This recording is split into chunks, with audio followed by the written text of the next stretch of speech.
Hola a todos. Bien, en primer lugar quiero volver a insistir en algo en lo que alguna vez hemos pasado por encima, pero que me gustaría puntualizar.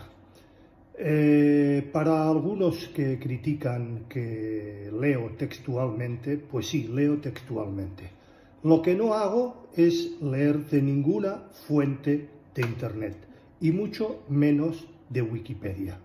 Todos, absolutamente todos, los vídeos que subo, los textos son míos, los guionizo, los redacto y, por supuesto, los leo, ya que no soy ningún presentador de ningún medio y, por lo tanto, no estoy habituado a hacerlo de otra manera. Tampoco soy actor.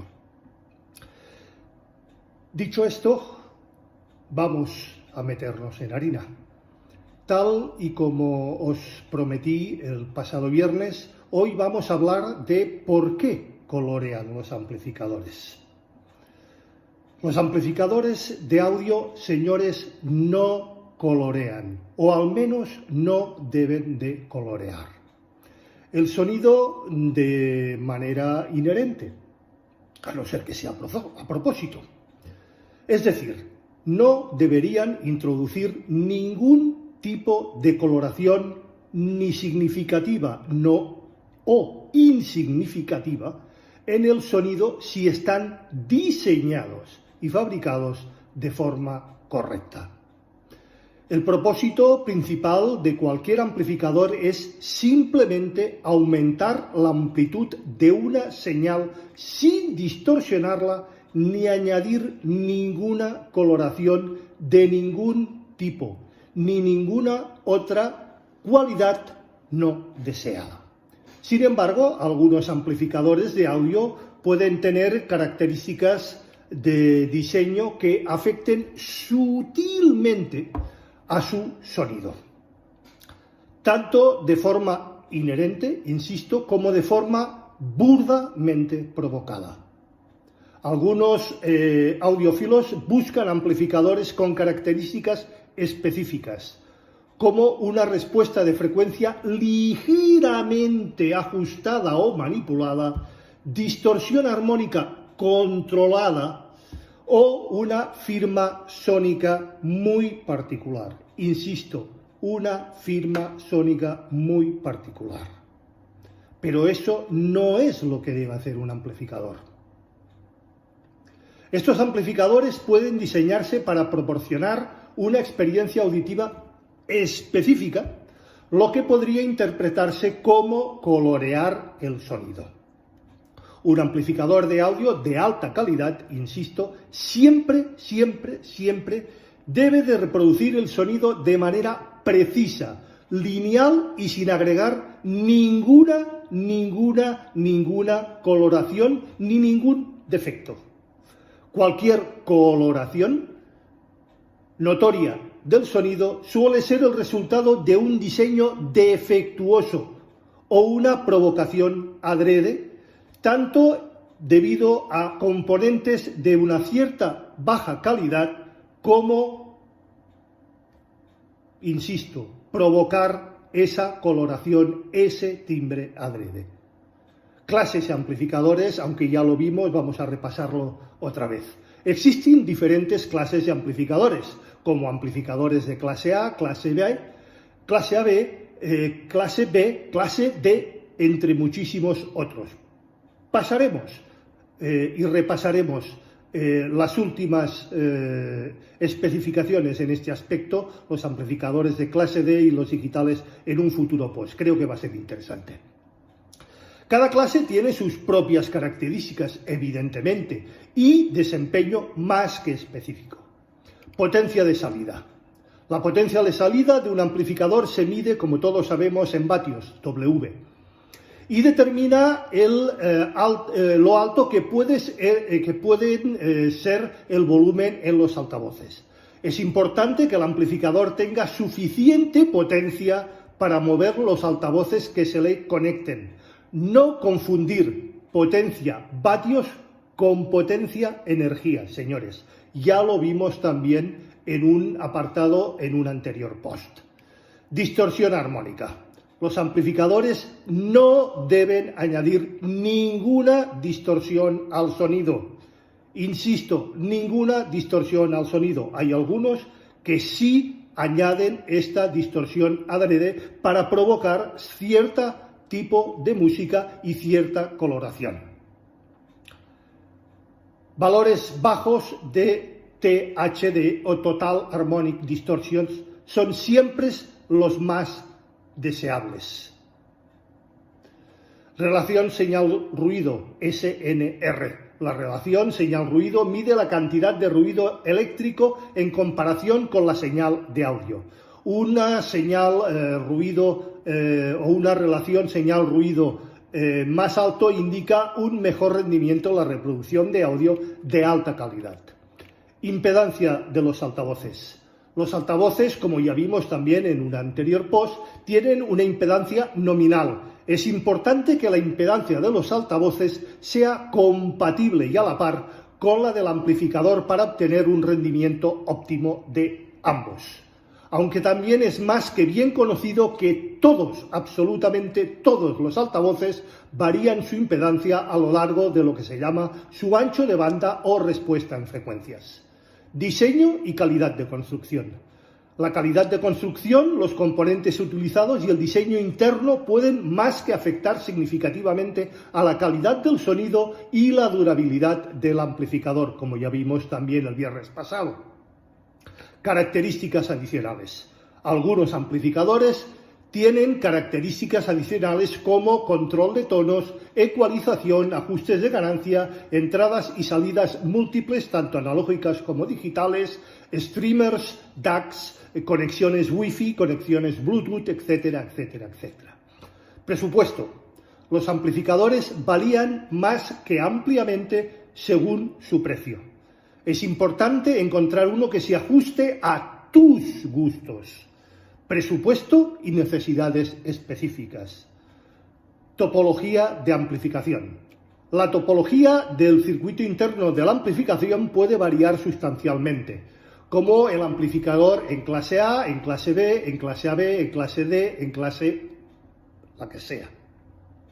Cada uno tiene sus propias características de funcionamiento y eficiencia energética o la conversión de lo que consume o lo que gasta de corriente con la potencia ofrecida. Amplificadores de tubo o válvulas y amplificadores de estado sólido. También repaso, ya lo vimos también en un anterior post. Los amplificadores de tubo o válvulas y los amplificadores de estado sólido, transistores, utilizan tecnologías diferentes, evidentemente, y tienen un sonido algo distinto y algo diferente. Pero, señores, no colorean, no deben de colorear. Eso es un defecto de su fabricación, su diseño o provocado adrede.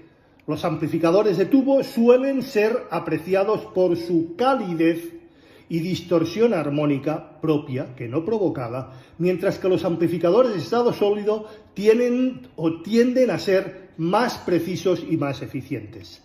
Biamplificación y multiamplificación también, repasémoslo. No confundir con bicableado o multicableado, que no sirve absolutamente de nada, que no nos vendan la moto. Ya hablamos también de ello en un anterior post.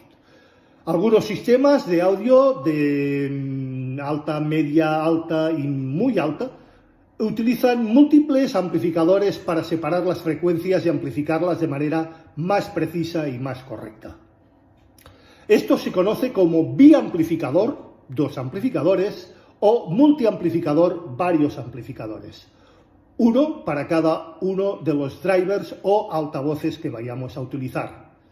Configuración de altavoces. La forma en que se conectan los altavoces al amplificador, ya sea en serie o en paralelo, puede, y de hecho lo hace, afectar a la impedancia total, la carga en el amplificador, su respuesta y su tonalidad. Refrigeración. Los amplificadores potentes pueden generar evidentemente mucho calor, por lo que una refrigeración adecuada es muy importante para evitar el sobrecalentamiento, la distorsión y otros innumerables problemas, como por ejemplo la coloración. Marcas y modelos populares. Hay muchas marcas de amplificadores de mucho renombre en el mercado, cada uno con sus propios modelos, características y color únicas, pero señor, provocadas por estos más que dignos y altos fabricantes. Los amplificadores integrados versus los amplificadores separados. Los amplificadores integrados combinan el amplificador con la etapa de potencia. El preamplificador es solo una unidad, mientras que los amplificadores señalados tienen componentes para cada una de estas funciones: preamplificación, amplificación, etc. Los amplificadores separados a menudo se consideran de mayor calidad. Características que no forzosamente tienen por qué ser verdad. Amplificadores de auriculares. Estos amplificadores suelen estar diseñados específicamente para mejorar la calidad cuando se usan o para auriculares. Pueden ser útiles para audiófilos y para músicos, pero no aportan ninguna característica, funcionalidad o especificación concreta fuera de lo que es una toma común de auriculares propia en nuestros amplificadores. Impedancia de carga. Además de la impedancia de los altavoces, la impedancia de carga del amplificador también es extremadamente importante. Lo vimos en un anterior post. Debe coincidir con la impedancia nominal de los altavoces para obtener un rendimiento óptimo y limpio. Y recordemos que esta varía según la frecuencia y el ancho de banda de nuestros altavoces, cosa que repercutirá, y de hecho repercute, en las especificaciones de vuestras etapas de salida, y eso sí puede provocar coloración. Respuesta de frecuencia. Los amplificadores deben tener una respuesta de frecuencia totalmente plana, insisto, totalmente plana, para garantizar que todas las frecuencias se reproducen con la máxima precisión. Esto se mide en hercios, como todos sabemos, y debe de cubrir al menos el rango de la frecuencia audible del ser humano, es decir, de entre 20 y 22.000 Hz aproximadamente. Distorsión de intermodulación. Además de la distorsión armónica, como ya hemos visto antes, la distorsión de intermodulación también es mucho más que importante. Esta distorsión se produce cuando dos o más frecuencias se mezclan en el amplificador y generan nuevas frecuencias no deseadas. Lo vimos también en un anterior post de hace ya unas semanas. Efectos del cableado. La calidad de los cables de conexión, y sé que voy a ser criticado por ello, entre el amplificador y los altavoces no influyen en absoluto en la calidad del sonido. Insisto, no influyen en absoluto en la calidad de sonido. Unos cables de buena calidad son más que suficiente para este menester. Amplificadores mono versus amplificadores estéreo. Los amplificadores mono tienen un solo canal, evidentemente, y se utilizan generalmente para alimentar un solo altavoz o bafle. Los amplificadores estéreo, en cambio, tienen dos o más canales y se utilizan para sistemas de audio estéreos o multicanal.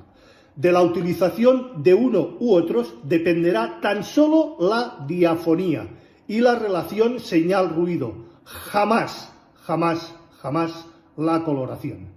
Mantenimiento. Como ya vimos también la semana pasada, es muy importante mantener debidamente ajustados sobre todo los vías de nuestros amplificadores a válvulas, al igual que reemplazar las válvulas al final de su vida útil indicada por cada uno de los fabricantes, de las válvulas, no del amplificador, como ya vimos también en el pasado post del pasado viernes. En resumen, un amplificador, señores, amplifica y nada más. Si hace alguna cosa más es por alguna razón. No tiene por qué introducir ningún tipo de coloración específica u otra característica en su sonido o en nuestro sistema. Si no, se les llamaría coloreadores, correctores, manipuladores de señal o cualquier otro adjetivo. Como siempre digo, que nada ni nadie decida por ti, que nada ni nadie te diga qué es lo que es correcto.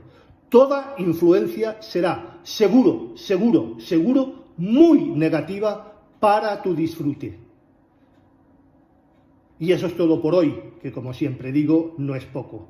Tomad vuestras propias opiniones, conclusiones y consideraciones. Quedo abierto, como sabéis, a cualquier duda, pregunta, aclaración, cuestión o sugerencia por vuestra parte, que como siempre será más que puntualmente respuesta.